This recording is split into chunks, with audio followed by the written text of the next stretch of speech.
You know, Morgan, you and I have talked about Iran a lot, in part because there's a sort of a budding revolution going on that I think is completely underreported in this country. But what do you make about the saber-rattling that we've seen in the last 24 hours?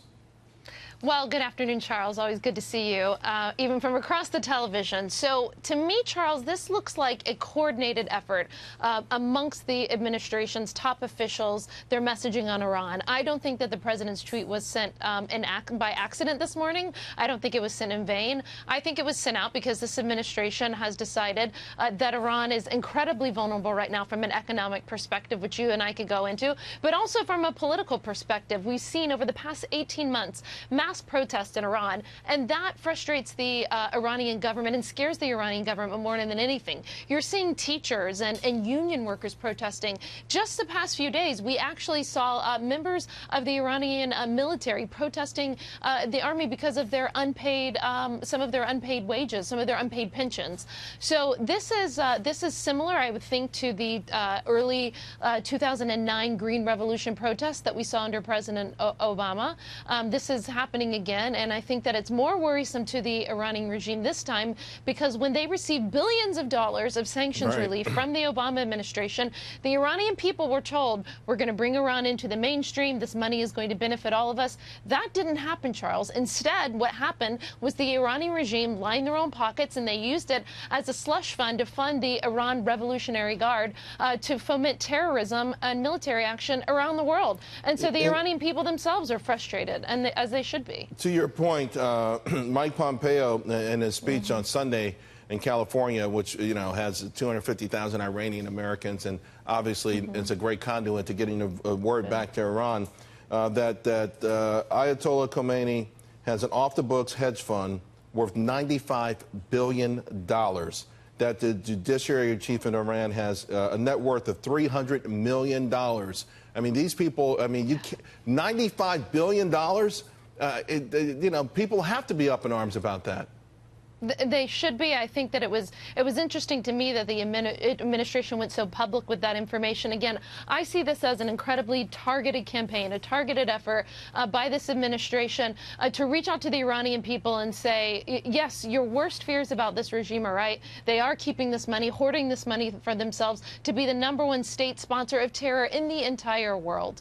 And these veterans from the Iranian military were protesting because they're not getting their pension paid. Meanwhile, there's a $95 billion slush fund that you just talked about? Yeah, it's crazy. And of course, they were going to use the Voice of America to help get around the internet censorship there, a 24/7 Farsi language channel to go across television, radio, digital, and social media. So I think this is really some good stuff. I do want to move on, though, and ask you about critics, because they're now calling for the interpreter at that Trump-Putin meeting to be subpoenaed. Former CIA Director Leon Panetta reacting with nil. Take a listen. So please don't say that somehow this is the usual behavior for presidents meeting at summits. Leon, with all great respect, Leon, with all great respect, think about what you're saying here. You are saying then there is a move. We want to talk to the interpreter in that room, and we want to question what was said. I'm not saying that. I know you're not. I'm not saying that. So you are against some of these leading Democrats who are pushing it. You think that would be a mistake, right? I'm not. I don't think we ought to talk to the interpreter. I think we ought to talk to the president and to the Secretary of State about what was discussed in that meeting. That's what I'm saying. So, Morgan, what were intelligent folks at the National Security Forum saying about this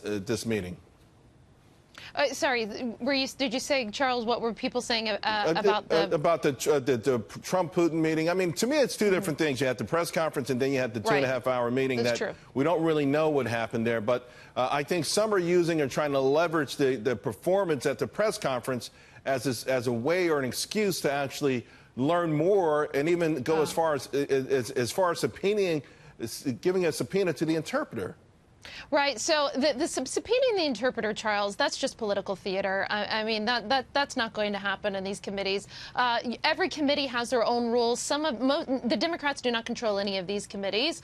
Some committees you need both the ranking and the minority leader minority chairman to agree to that. But getting all the parliamentary stuff aside, what will happen if there were to be a subpoena to the interpreter, which is incredibly, highly unlikely? The White House would then, the White House legal advisor would just exert executive privilege. And executive privilege, according to the law of the land, trumps everything. It trumps FOIA, it trumps subpoena.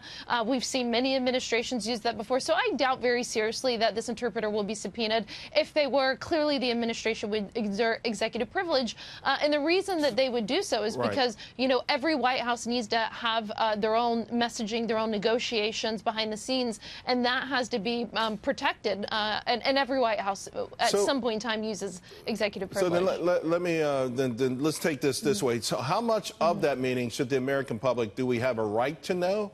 And how much do you think the White House should share with the American public? I think it's important for the White House to have a comprehensive strategy, a communication strategy to the American people on what their policy is with Iran. To me, that's far more important than the specifics of what happened in a meeting. The President of the United States, Republican, Democrat, Independent, whoever it is, that individual is always going to have meetings with their foreign counterparts. There's typically a very vague readout from the White House, no matter what administration it is. We never get the intimate details between two world leaders, between our president, no matter who it is. This isn't a Republican thing or a Democrat thing. What's really important, which was important for me, what I watched very closely, Charles, was whether the sanctions were lifted or whether Russia got anything out of that meeting. I think Russia thinks they got a PR victory out of that meeting, but for the things that matter to me, as someone who worked on sanctions for a long time, sanctions were not lifted, and Putin didn't get any of the economic things that he wanted to get out of that meeting.